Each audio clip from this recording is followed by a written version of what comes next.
What advice do you have for US policymakers who have been holding hearings, debating these issues of tech policy increasingly? What advice do you have for them to actually move into the phase of legislating, of regulating these businesses?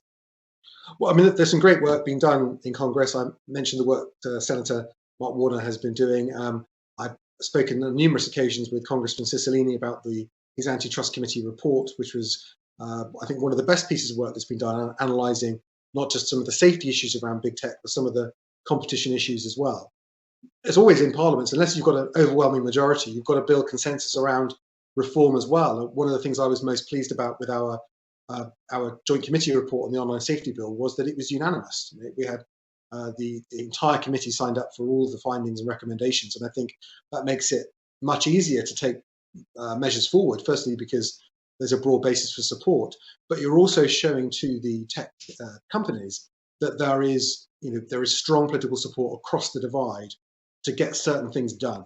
I think that makes them take the process of legislation and the concept of regulation more seriously, because they can see there's a political will to achieve it. And I think certainly in the UK, what has driven that process, I think in Parliament we've seen a swing away from the tech companies in terms of the sympathy people have towards them, and that's because increasingly politicians are themselves victims of abuse online.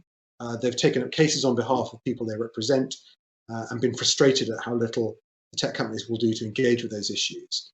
And they look at big events that happen, be it the role of social media in the build-up to 6th of January insurrection last year, or indeed in the UK, the huge amount of abuse received by black players in the England football team after the European Championships final. And they say, well, why weren't the companies anticipating this? Why weren't they doing more? Why were they even actively promoting awareness of this abuse taking place?